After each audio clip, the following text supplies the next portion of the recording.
Bon, tout le monde est prêt là?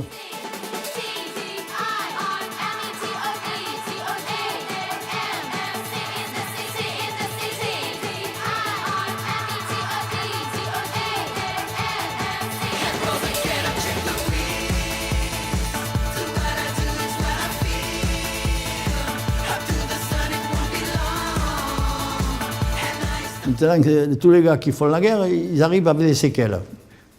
Bon, je ne sais pas où c'est qu'ils les attrapent, mais nous, on ne nous a pas demandé quand on est rentré d'aller voir un psychologue ou ceci ou cela. Hein. Nous, on cherchait du travail plutôt, et puis c'est tout. Hein.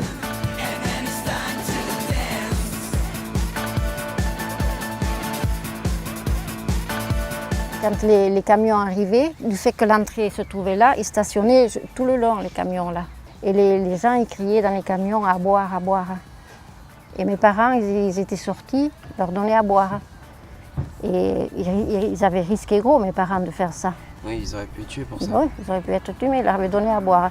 Et bien 25 ans après, il y a un monsieur et une dame qui se trouvaient dans le camion, qui avaient été internés au camp, puisqu'ils arrivaient pour être internés au camp. Ils sont revenus et ils ont photographié mes parents et ils les ont remerciés d'avoir fait le geste qu'ils avaient fait.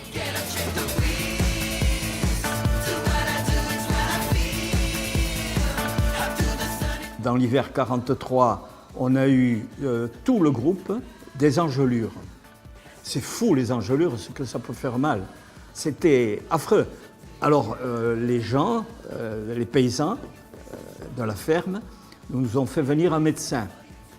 Alors le médecin est venu avec son assistant, qui est devenu mon copain par la suite, et ça va vous faire sourire, mais le tout il nous dit, les gars, demain vous êtes guéris, mais il faut vous pisser sur les mains. Eh oui, et le lendemain, effectivement, les engelures avaient foutu le camp.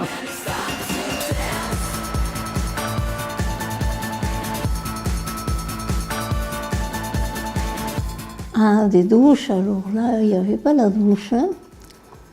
On faisait chauffer l'eau sur une cuisinière à bois, dans une lessiveuse. On mettait ça dans un lavoir et on prenait la douche ou le bain comme vous voudrez dans un lavoir. La douche, je l'ai connue bien plus tard.